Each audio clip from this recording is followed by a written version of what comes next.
Hi, Nancy. Hello, Shane. How are you? Fine. How are you? Good, good. So today I want to talk about sea shanties. I don't know what that is. Oh my gosh, I can't. All right. So we're just gonna bring in our co-producer Jenessa. Hi, Jenessa. Hey guys. Can you explain to Nancy what a sea shanty is? So a sea shanty is something sung by presumably sailors, and they would do it while they worked. They would sing and like swab the deck, whatever sailors did. Oh, I wish I was a bosun aboard a man of war. Hey! Sam's gone away aboard a man of war. Yes, I wish I was a bosun aboard a man of war. Hey! Sam's gone away aboard a man of war. Really work, brave boys, really work, I say. Sam's gone away aboard a man of war. Oh, okay. I mean, I can imagine that. Yeah, they like have a cadence tune of like dun dun dun dun dun dun dun dun dun or something like that. They're like, Mhm. So wait, you said before you started this recording, you said that they were popular now because of COVID. Why? Like people are making them up or like singing well, them? yeah, so what happened was that it got popular on TikTok. And basically, Oh, like I forget his name, but I believe it was an Irish guy, like recorded this sea shanty on TikTok. It's a known sea shanty, I guess, in the world of The I've never Wellerman. the Wellerman. Yeah, thank you. I've Mhm. never said sea shanty this much in my life. And then people just started on TikTok. You can basically duet people, so you can talk over videos, and people just started duplicating this and duplicating this and duplicating this, and it blew up. And sea shanties were a thing for a while. I'm actually surprised we didn't do anything at AGU or you didn't come across them on social media. I mean, maybe. I don't know. It's Well, really Doesn't ring a fun bell. because you get this like rich baritone if you do this like chorus of people, and then you can get some strings in there too. And the TikTok star was Scottish star Nathan Evans, and he had more than 8 million views last time. All It right. was Well, I guess I have to go do some TikTok research now. Thanks. you're welcome, Nancy. This is what we're here for. Welcome to the American Geophysical Union's podcast about the scientists and the methods behind the science. These are the stories you won't read in the manuscript or hear in a lecture. I'm Shane Hanlon, And I'm Nanci Bompey. and this is Third Pod from the Sun.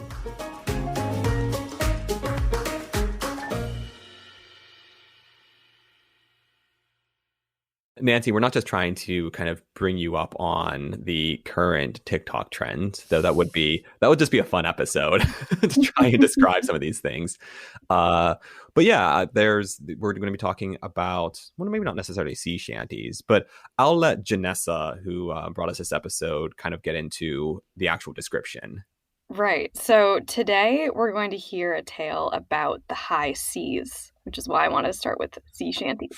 So it's a story about a historian who actually dug through old ship logs for scientific data. These logs were written down by sailors as far back as the 16th century while they were crossing the seas. And so it turns out that these navigational logs that they just needed so they wouldn't get lost are actually a treasure trove of scientific data, particularly on the Earth's magnetic field, which is kind of surprising. So researchers today, we study our magnetic field to understand how it protects us from, like, say, solar radiation from the sun. But we don't have many measurements of our magnetic field before satellites and other types of technology.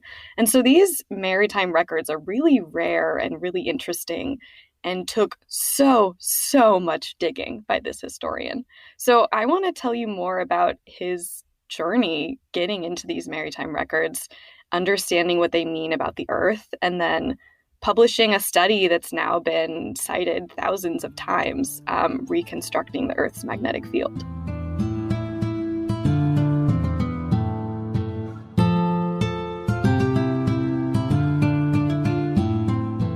My name is Art Jonkers. I'm a Dutch academic currently working at the Institute for Geophysics at the University of Münster in Germany.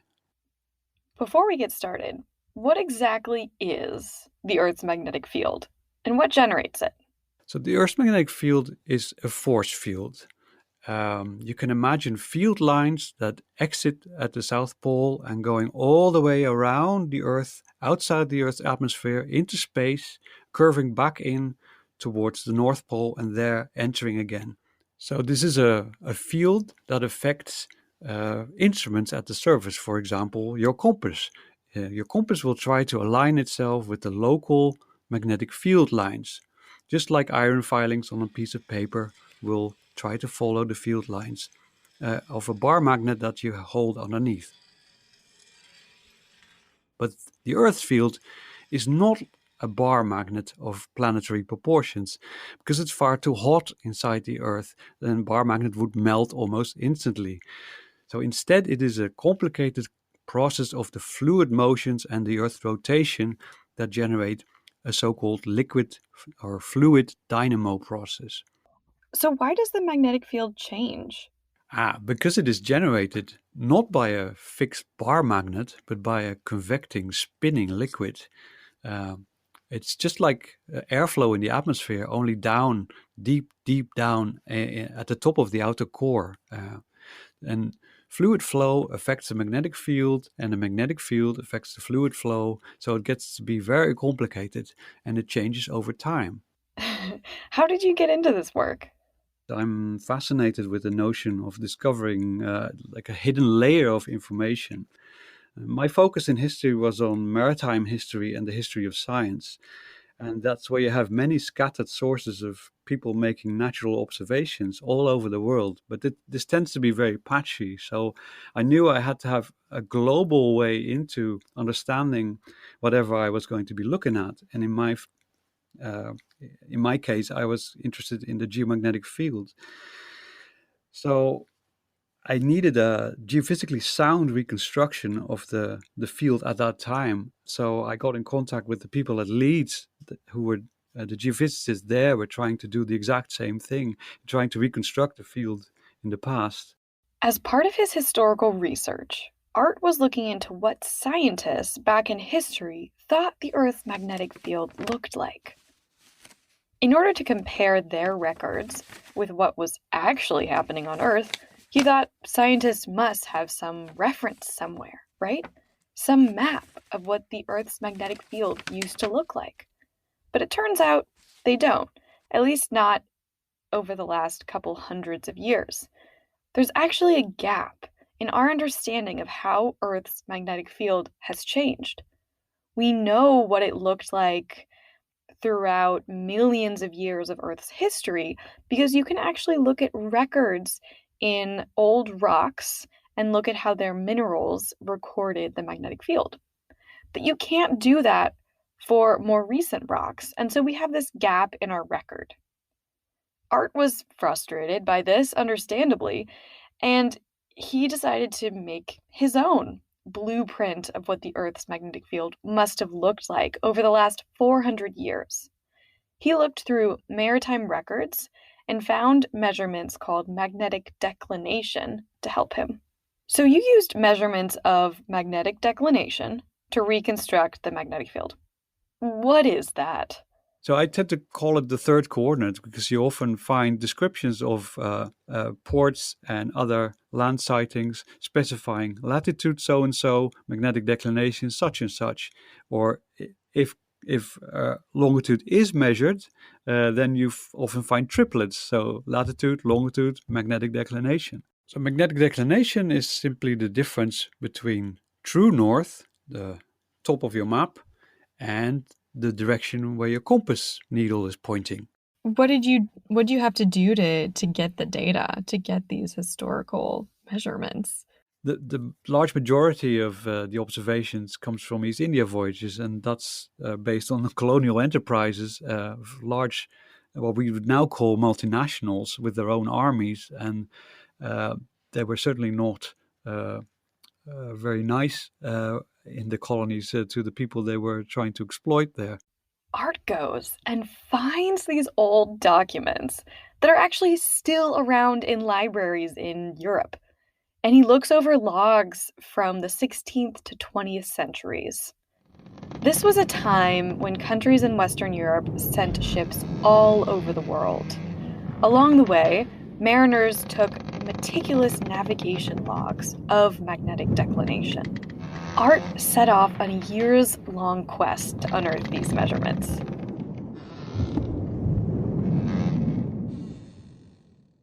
I spent 3 years in London, Paris, Copenhagen, Seville, and that's where the historian skills also come into play, because you need to know your study objects. You need to know how these maritime organizations were structured. So where did the documents end up? The individual archives were great places. You get to go to places where the general public is not allowed in. So for the best place for me, I liked the most was the Bodleian Library at the University of Oxford, where before you get access, you have to solemnly swear not to kindle any flame on the premises.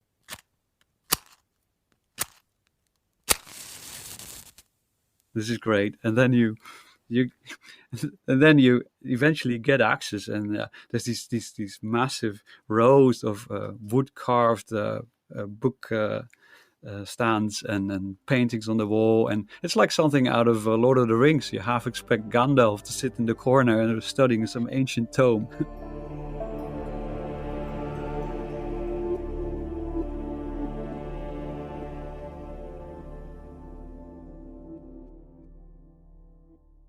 When you're handling these documents, do you have to wear gloves? Like, is it just everyone has to be, I don't know, you almost have to be silent so that you just doesn't disintegrate in front of you or something. Well, it's not quite that bad. Okay. It's actually pretty sturdy. It had to survive an ocean voyage or two. So it's stood the test of time much better than many modern paper documents would.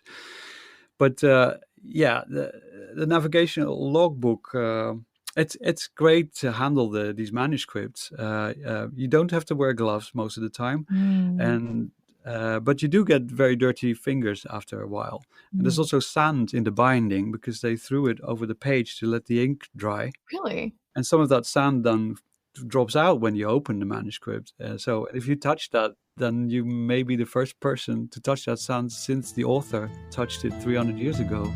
That's, of course, wonderful.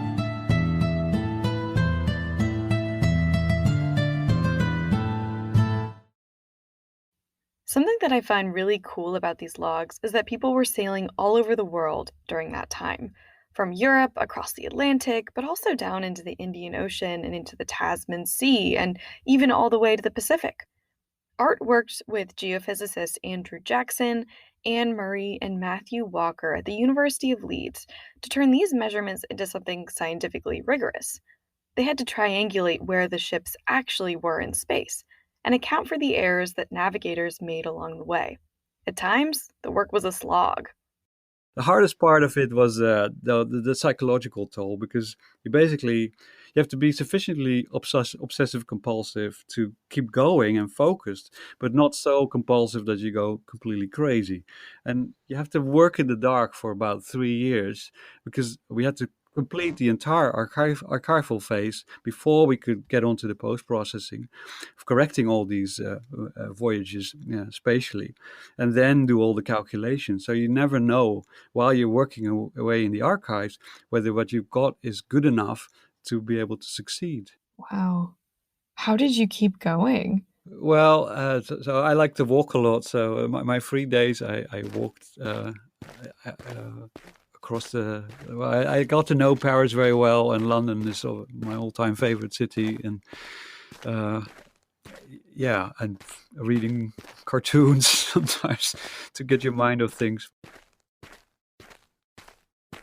Flipping through these logbooks really transported Art back in time onto the high seas, and I'm kind of jealous of him. So I asked if he could send us a snippet from an old logbook. He sent us this passage from a very unfortunate expedition in 1769, and it's going to be read by the wonderful Alex Howe.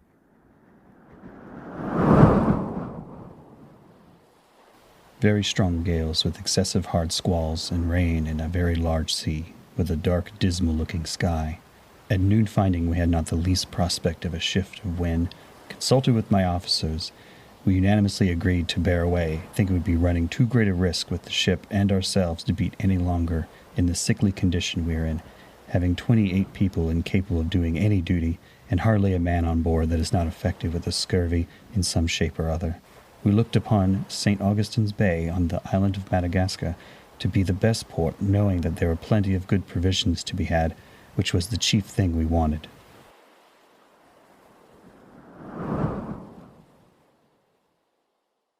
In stormy weather, the writing can get really scribbly. So you know that you have a direct connection with these people as they go through this voyage.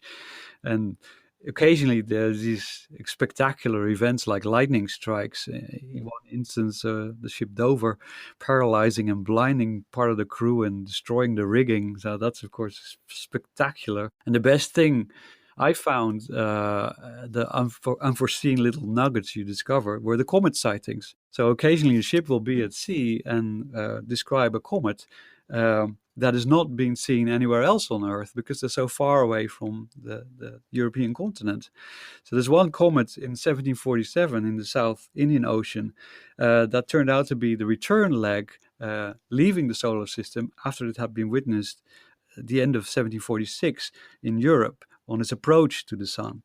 And so I contacted Brian Marsden at the Smithsonian, who collects these comet observations in the past.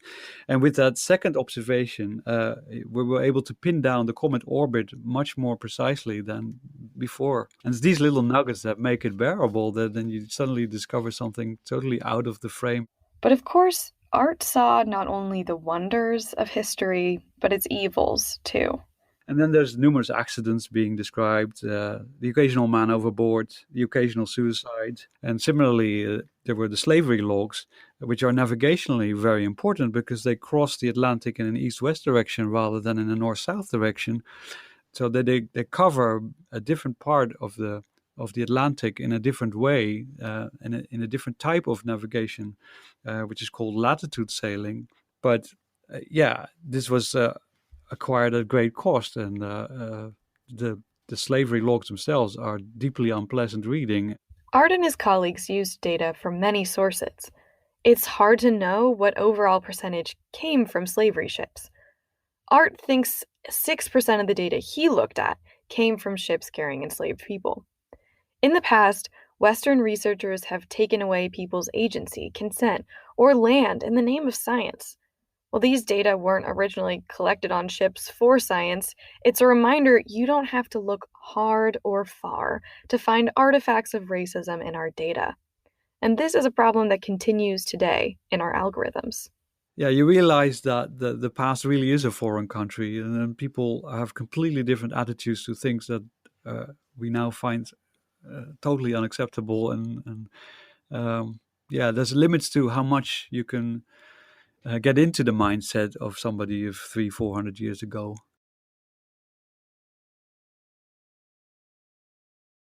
In the end, Art and his collaborators digitized more than 2,000 logbooks.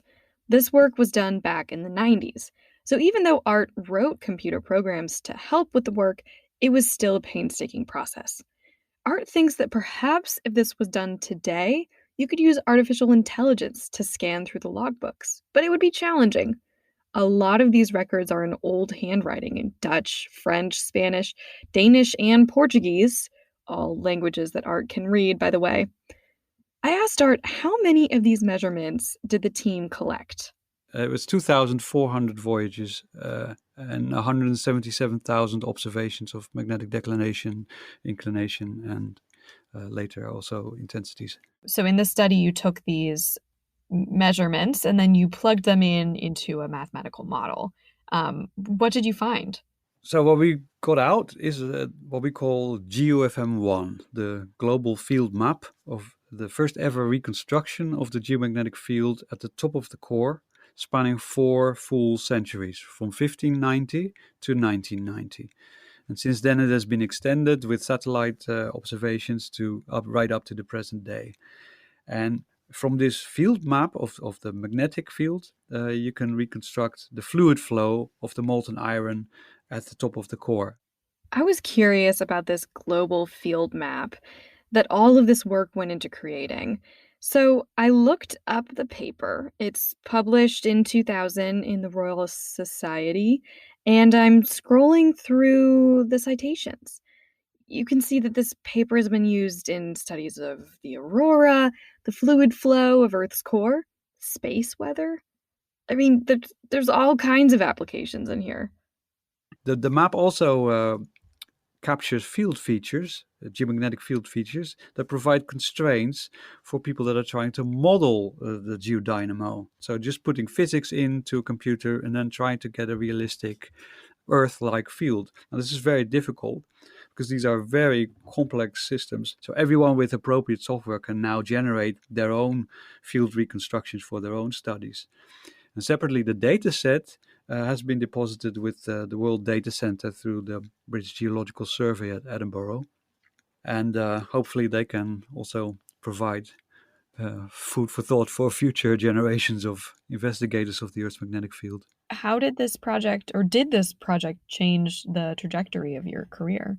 It did, because I sort of moved out of history after this. Following the PhD, I did a postdoc in geophysics at Leeds University, just to finish up the work and also to rework parts of the thesis into a more accessible book published by Johns Hopkins University Press in 2003 called Earth's Magnetism in the Age of Sail. And this covers both the maritime part of it and also a bit more of the history of science at the time, about the ideas that people came up with to explain the Earth's magnetic field. After that, he jumped from fellowship to fellowship and met his wife, who is a seismologist. When she got appointed at the University of Munster, he went with her. And so currently I'm back in geophysics, working with my wife on constraining the mineralogy in the lowermost mantle. I'm now applying statistics to seismology rather than geomagnetism. But regardless of the discipline, it always boils down to separating signal from noise and trying to reveal that hidden layer of information. And that's the thrill for me. This is my prime motivation for staying in science, whatever the discipline.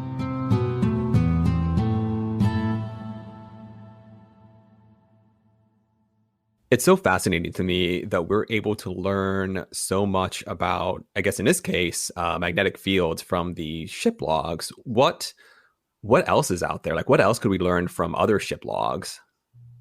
Oh, so many things. I mean, these logs include weather information all over the world's oceans. They also include sightings of whales, which would be cool. And you could even look at sea ice patterns to see how they've changed over time. So, I mean, there's just a lot we can do with essentially measurements that have just been in the dark for centuries. That's very cool. I'm looking forward to potentially learning about new things in the future. All right. Well, that's all from Third Pod from the Sun. Thanks to Jenessa for bringing us this story. And of course, thanks to Art for sharing his work with us. And an extra thanks to Alex Howe for reading from a quote from a logbook.